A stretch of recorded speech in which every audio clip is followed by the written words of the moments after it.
네, 저는 오늘 이 시간 십자가를 봐 말씀으로 은혜를 나누고자 하겠습니다. 한 목사님이 다방에서 약속이 있었습니다.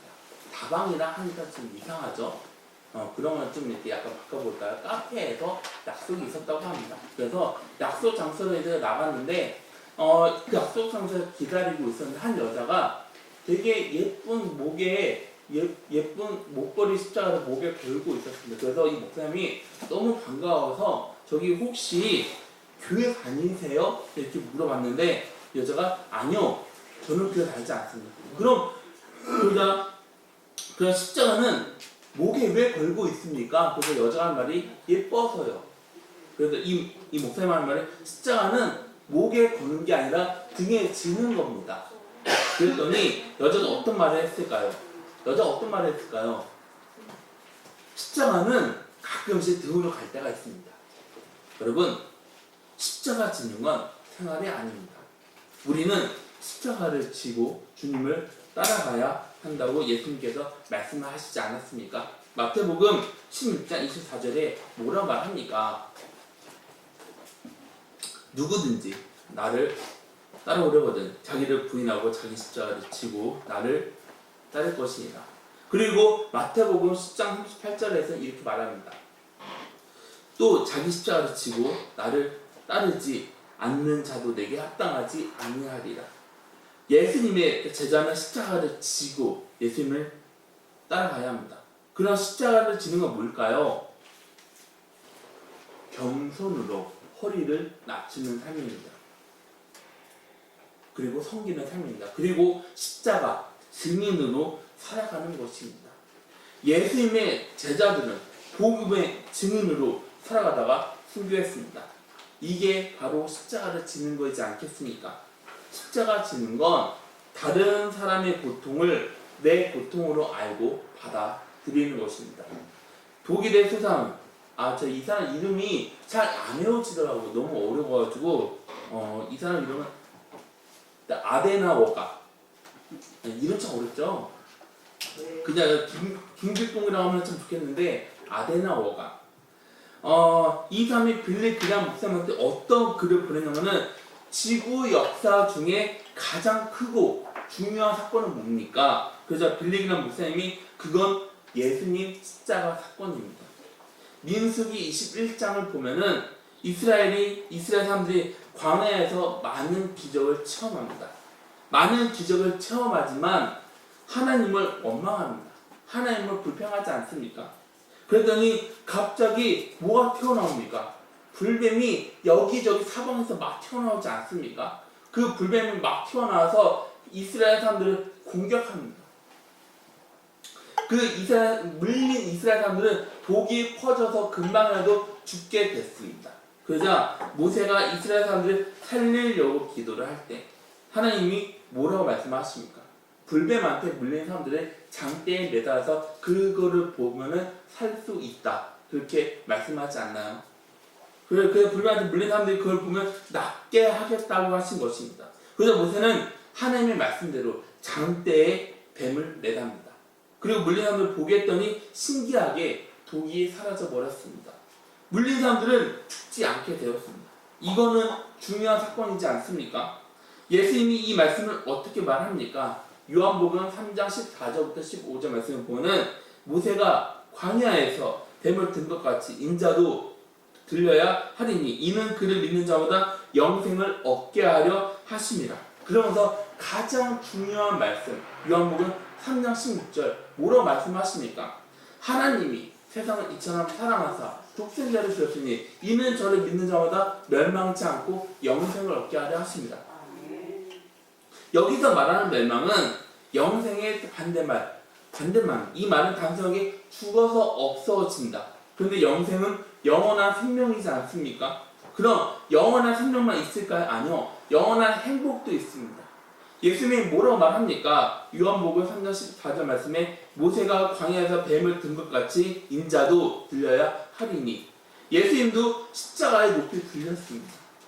요한복음 12장 32절부터 33절 말씀에는 내가 땅에서 들리면 모든 사람을 내게로 이끌겠노라 하시니 이렇게 말씀하시면 자기가 어떠한 죽음으로 죽을 것을 보이심이로라. 예수님이 높이 달린 건 대속의 고난이십니다. 우리가 치러야 하는 죄의 값입니다. 그런데 주님은 우리 대신 모진 매를 맞으셨습니다. 주님의 발, 주님의 손에 굵은 쇠 못이 박혀서 고통을 당하셨습니다. 마지막에는 피를 흘렸습니다. 그리고 옆구리에 창에 찔려 물까지 다 쏟아내셨습니다. 그러면서 주님이 뭐라고 말씀하십니까? 다 이루었다. 이 말은 죄의 빚을 다 갚았다. 성경에서 말하는 죄는 사망이지 않습니까? 그런데 피는 뭡니까? 생명입니다. 레위기 17장 11절 말씀을 보면 이렇게 말합니다. 육체의 생명은 피에 있습니다. 내가 이 피를 너에게 주어 제단에 뿌려 너희의 생명을 위하여 속죄하게 하였나니 생명이 피에 있으므로 피가 죄를 속하느니라. 이사야서를 보면은 예수님이 이 세상에서 고난을 받고 영광을 받는다 내용을 가장 많이 등장하고 있습니다. 그 가운데 여호와의 종의 노래라고 알려진 부분은 총 4군데입니다. 이사야 42장 1절부터 7절 말씀, 이사야 49장 1절부터 9절 말씀, 이사야 50장 4절부터 11절 말씀, 이사야 52장 13절부터 이사야 53장 12절까지입니다. 여기를 보면 그리스도가 종으로 와서 고난을 받고 죽는다고 말합니다. 그 가운데 그리스도가 고난받고 죽는 내용을 사실적으로 설명하는 내용이 바로 오늘 본문 말씀 이사야 53장입니다. 그래서 신학자 젠베 몰가는 이렇게 말합니다. 이사야 53장은 예수 그리스도의 초상화다. 그리고 다른 신학자 멜리치는 이사야 53장은 골고다 십자가 현장이다. 칼빈은 이사야 53장은 예수 그리스도의 이력서다. 그리고 구약학자 에드워드 영 박사는 이사야 53장을 본문 제목 골고다라고 정합니다. 이건 골고다에서 일어난 사건을 그대로 설명합니다. 골고다 이 말은 아람어입니다. 근데 이 말을 영어로 번역하면 갈보리가 되는 것입니다. 골고다에서 있던 사건의 핵심은 하나님이 우리를 죄에서 구원하기 위해 독생자 예수 그리스도를 보내 우리를 위한 화목제물로 삼았다. 여러분, 기독교 중심이 뭡니까? 십자가이지 않습니까? 그런데 십자가 본질은 뭡니까? 대신입니다. 대신. 우리가 아니라 예수님께서 대신 지셨다는 것입니다. 이사야 53장 1절 말씀에 뭐라고 합니까? 우리가 전한 것을 누가 믿었느냐? 여호와의 팔이 누구에게 나타났느냐? 하나님을 믿지 않습니다. 하나님의 능력을 의심합니다. 그걸 보고 탄식을 합니다. 하나님은 이스라엘을 구원하시려고 그 거룩한 팔을 나타내지 않습니까? 하나님은 독생자 예수 그리스도를 이 땅으로 보내십니다. 그런데 사람들은 어떻게 합니까? 그 메시아 예수 그리스도를 믿지 않지 않습니까? 그 예수 그리스도를 의심하지 않습니까? 그래서 예수님을 내 구주로 영접하지 않습니다. 그 사실을 요한이 어떻게 설명합니까? 요한복음 1장 10절부터 11절 말씀을 보면은 그가 세상에 계셨으며 세상은 그로 말미암아 지은 바 되었으되 세상이 그를 알지 못하였고 자기 땅에 오매 자기 백성이 영접하지 아니하였으나 예수 그리스도 누구한테 버림받았습니까? 사람들입니다. 이때 종교 지도자들, 대제사장, 장로들, 서기관들은 예수님을 거절합니다. 예수님은요, 하나님을 잘 믿는다고 하는 종교 지도자들한테 버림당합니다. 예수님은 고향 사람들한테까지 버림을 당합니다. 그래서 예수님이 이렇게 말씀하십니다. 누가복음 4장 24절 말씀입니다. 내가 진실로 너에게 이르노니 선지자가 고향에서는 환영을 받을 자가 없느니라. 그런 예수님은 왜 사람들한테 거절당했을까요? 이사야 선지자는 이렇게 말합니다. 오늘 본문에서 2절에 보면 뭐라고 합니까? 그는 주 앞에서 자라나기를 연한 손 같고 마른 땅에서도 나온 뿌리 같아서 고운 모양도 없고 풍채도 없은즉 우리가 보기에 흠모할 만한 아름다운 것이 없도다. 예수님의 모습은 너무 초라하지 않습니까? 예수님은 너무 약해 보이지 않습니까? 예수님은 힘이 없는 것처럼 보입니다. 예수님에게는 고운 모양이 없습니다. 예수님에게는 위풍당당한 모습이 없습니다. 사람들이 우러러보고 흠모할 만한 그런 아름다운 매력이 없습니다. 그러면서 사람들이 예수님한테 뭐라 말하냐면은 너는 목수의 아들이잖아. 너는 아무것도 모르는 마리아 아들이잖아. 나사렛에서 뭔 선한 것이 나올 수 있겠냐? 무시하지 않습니까? 그럼 사람들이 왜 이렇게 예수님을 무시했을까요? 보이는 초라한 모습. 예수님은 어떻게 생각하냐면 별 볼 일 없는 사람으로 생각합니다. 그럼 사람들은 어떤 걸로 판단합니까? 외모로 판단하지 않습니까? 만약에 예수님이 원빈처럼 생겼다. 그러면 사람들이 막 원빈 오빠 이렇게 하지 않았을까요? 만약에 예수님이 태진아처럼 생겼다. 와 진아 오빠 최고예요 이렇게 하지 않았을까요? 만약에 예수님께서 남진 오빠 이렇게 막 얘기하지 않았을까요? 만약에 예수님이 나훈아라고 생각, 와 나훈아 오빠 노래 정말 짱이에요 이렇게 하지 않았을까요? 만약 예수님이 임영웅이라고 생각 한번 해보세요. 그러면 수많은 사람들이 예수님의 외모를 보고 예수님 노래 한 곡만 불러주세요. 예수님 노래 한번 듣고 그대 나홀로 이렇게 말하면 예수님 우리가 예수님 함께 하겠습니다 이렇게 하지 않았을까요? 그리고 사람들은 어떤 걸로 판단합니까? 집안 형편으로 판단하지 않습니까? 그 사람 스펙을 보고 판단하지 않습니까? 그 사람 학벌을 보고 판단하지 않습니까?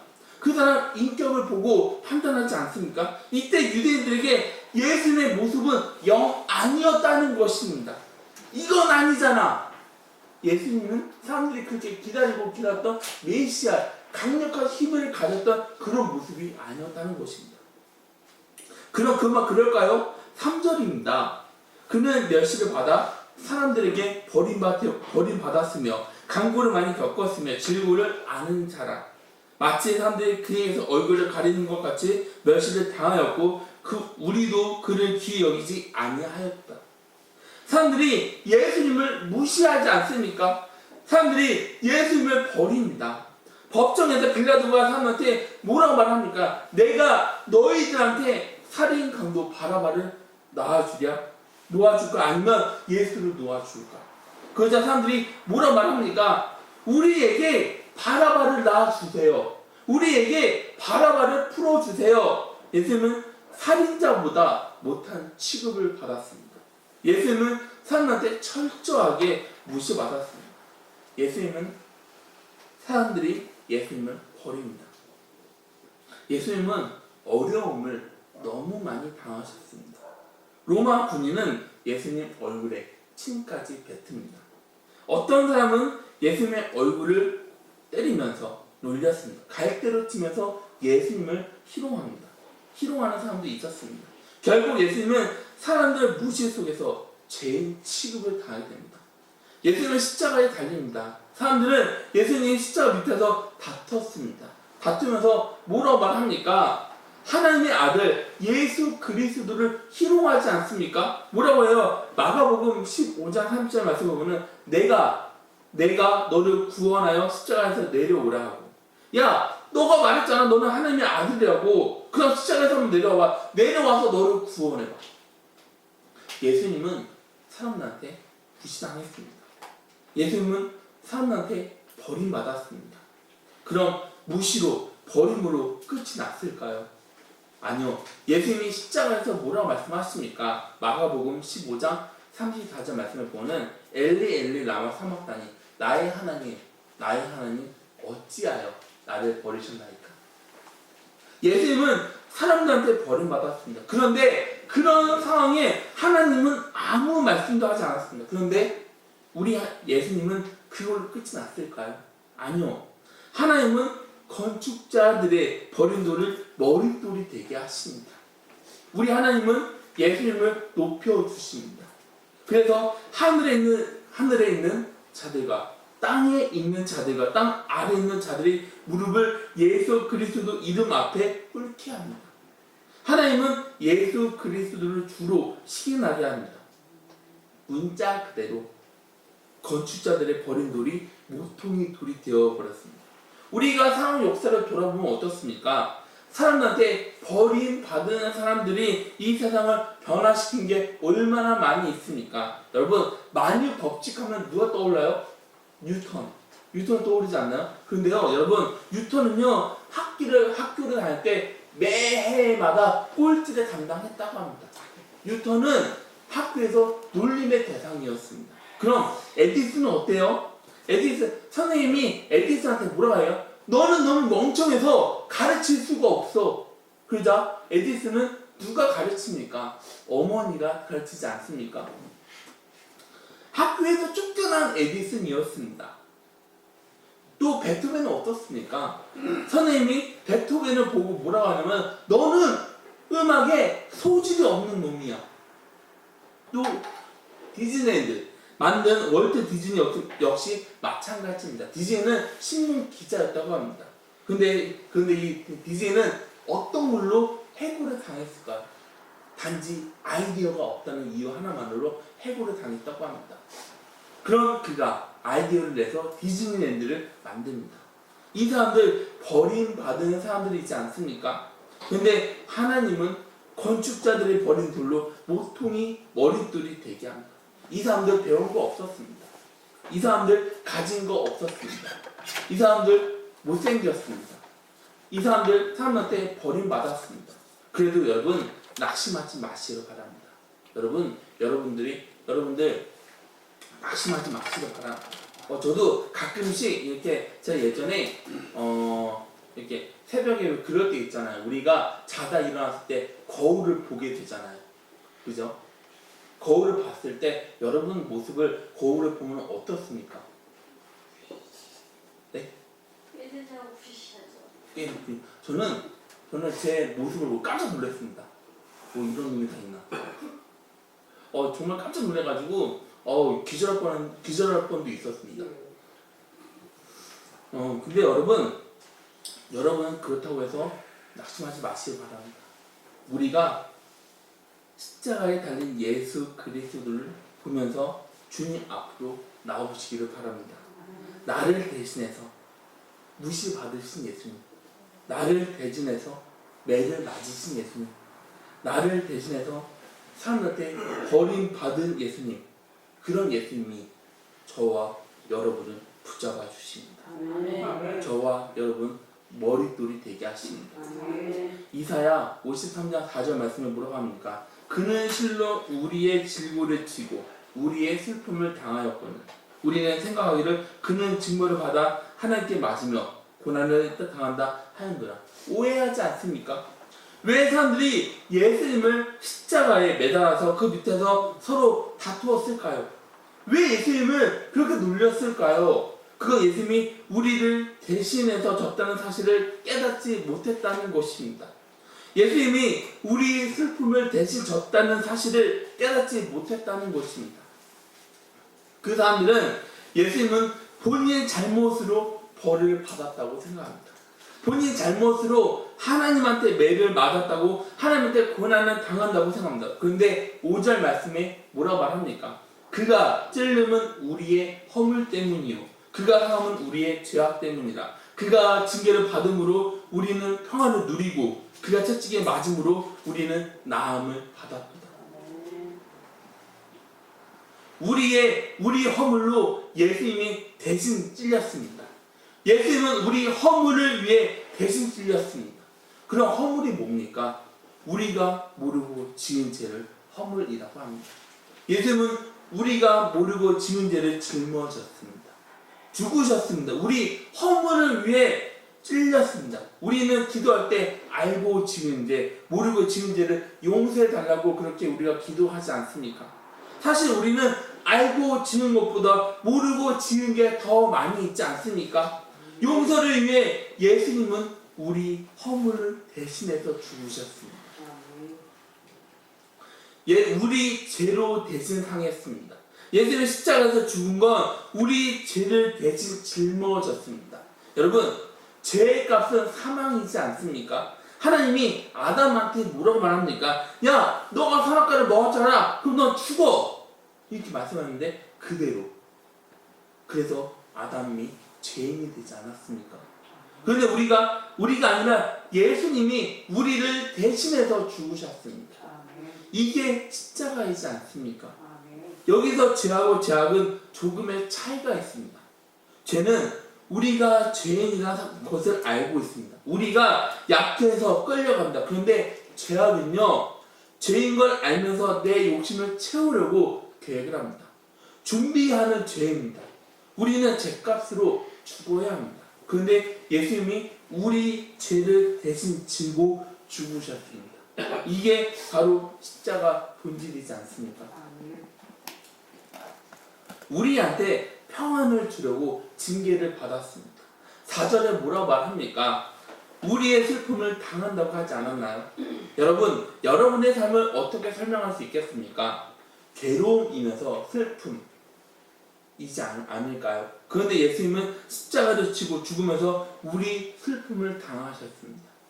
그러면서 주님은 우리한테 뭐라고 말합니까? 수고하고 무거운 짐진 자들아 다 내게로 오라. 내가 너희를 쉬게 하리라. 그럼 왜 오라고 했을까요? 단지 쉬게 하라고요? 평안을 주려고요? 요한복음 14장 27절에는 이렇게 말합니다. 평안을 너희에게 끼치노니 곧 나의 평안을 너희에게 주노라. 내가 너희에게 주는 것은 세상이 주는 것과 같이 아니하리라. 너희는 마음에 근심하지도 말고 두려워하지도 말라. 예수님은 우리 병을 고치려고 대신 찔렸습니다. 예수님은 십자가에 못 박혀 죽으면서 병을 짊어졌습니다. 우리 죄만 짊어진 게 아닙니다. 마태복음 8장 17절 말씀을 보면은 이는 선지자 이사야를 통하여 하신 말씀에 우리의 연약한 것을 친히 담당하시고 병을 짊어지셨도다 함을 이루려 하심이더라. 예수님은 우리 병을 대신 짊어지셨습니다. 우리 병으로 예수님의 채찍을 맞으셨습니다. 6절에 보면 뭐라고 말씀하십니까? 우리는 다 양 같아서 그릇 행하여 각기 제 길로 갔거늘 여호와께서는 우리 모두의 죄악을 그에게 담당시키셨도다. 여기를 보면 뭘 발견할 수 있습니까? 우리는 철이 없습니다. 우리는 내 멋대로 살아왔습니다. 내가 하고 싶은 대로 하면서 살았습니다. 다시 말하면 내 멋대로 하면서 죄를 지으면서 놀았다는 것입니다. 죄를 지으면서 살아왔습니다. 우리는 내 멋대로 살아가지 않습니까? 내가 하고 싶은 대로 살아가지 않습니까? 그리고 죄의 결과는 뭡니까? 사망이면서 멸망입니다. 우리 죄를 우리한테 맡기지 않았습니다. 그럼 누구한테 맡겼습니까? 예수님한테 맡겼습니다. 바로 이게 대속의 절정이라는 것입니다. 4절을 보면은 질고를 쳐준다고 말합니다. 슬픔을 당한다고 말합니다. 5절에는 징계를 대신 받는다고 말합니다. 6절에는 죄악을 대신 담당해 줬다고 합니다. 이게 뭡니까? 내가 져야 하는 모든 것을 주님이 나를 대신해서 졌다는 것이 이게 어떤 말입니까? 나를 대신해서 여러분을 대신해서 예수님께서 십자가를 대신 졌다는 것입니다. 미국에서 백인들이 서부 지역을 개척할 때입니다. 한 마을에 있는 인디언들은 쫓아내야 하는데 이상하게 그 사람들 쫓아낼 방법이 하나도 없었다고 합니다. 이때 인디언들은 넓은 들판에 엄청나게 큰 옥수수 밭을 만들었습니다. 그 중심에 장막을 치고 살았다고 합니다. 백인들은 인디언들을 쫓아내려고 옥수수 밭 사방에 불을 질렀다고 합니다. 불길이 점점 타올랐습니다. 이제 조금 있으면 그 불길은 마을까지 번질 수 있었습니다. 불길은 너무 강해서 어디로든지 뚫고 나아갈 수가 없었습니다. 인디언들은 어떻게 할지 모르고 있는 발만 동동 구르고 있는 그런 상황에서 이때 노련하고 경험이 많은 한 사람이 인디언 사람들 향해 이렇게 말했습니다. 마을에서 100발자국 떨어진 곳에 불을 질러라. 그것도 운동장처럼 크게 질러라.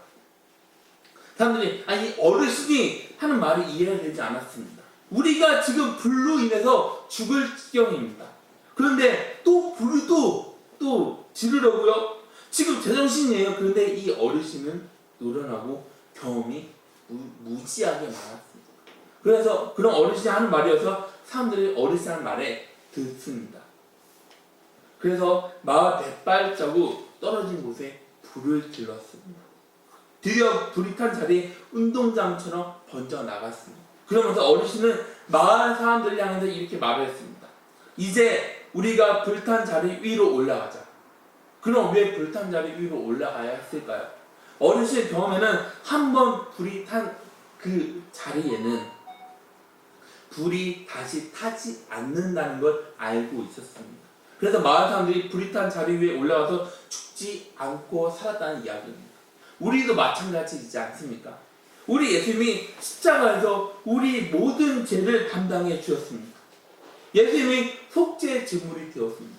우리 죄값을 예수님이 대신 지었습니다. 그래서 우리는 우리 죄값을 낼 필요가 하나도 없습니다.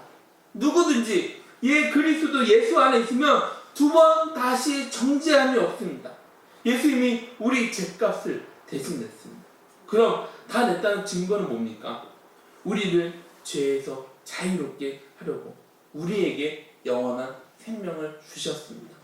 7절 말씀입니다. 그가 곤욕을 당하여 괴로울 때 그의 입을 열지 아니하였으며 마치 도수장으로 끌려가는 어린 양과 털을 깎는 자 앞에서 잠잠한 양같이 그의 입을 열지 아니하였도다. 예수님은 빌라도 앞에서 말할 수 없는 참기 모욕을 당합니다. 이건 누가 봐도 불리하지 않나요?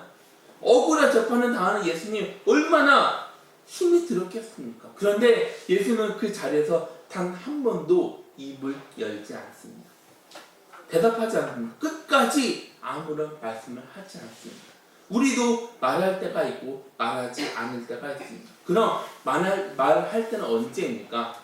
기도할 때입니다. 감사할 때입니다. 찬송할 때입니다.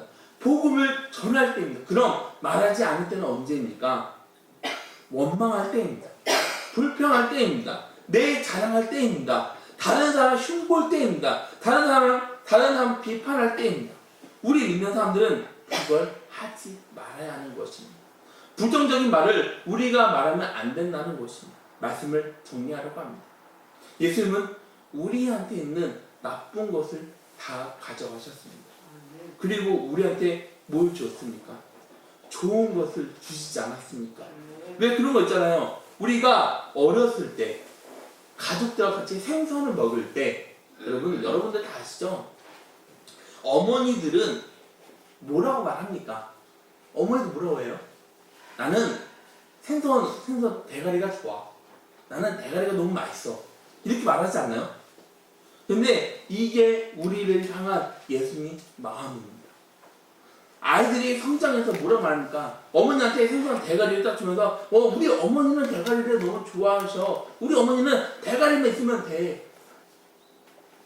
이렇게 생각할 수 있습니다. 근데 여러분, 우리 주님은 왜 우리를 위해 담당했는지 여러분 혹시 생각해 보신 적 있나요?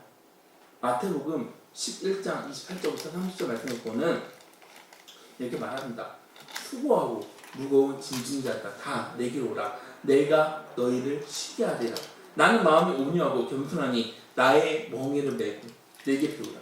그리하면 너희 마음의 쉼을 얻으리니 이는 내 멍에는 쉽고 내 짐은 가벼움이라 하십니다. 또 시편 68편 19절부터 20절 말씀을 보면 날마다 우리 짐을 지시는 주 곧 우리 구원이신 하나님을 찬송할지로다. 하나님은 우리에게 구원의 하나님이시라. 사망에서 벗어남은 주 여호와로 말미암이거니와. 우리 연약함을 예수님께서 담당하셨습니다. 우리한테 있는 슬픔, 질병, 허물, 죄악이란 짐도 예수님께서 다 담당하셨습니다. 예수님은 우리가 받아야 하는 진노, 죽음까지 담당하셨습니다. 그 모든 것들을 우리는 질 수 없지 않겠습니까? 그것들은 예수님께서 우리를 대신해서 짊어졌다는 것입니다. 그리고 우리에게 뭘 줬습니까? 평안을 주지 않았습니까? 부활의 소망을 우리에게 주시지 않았습니까?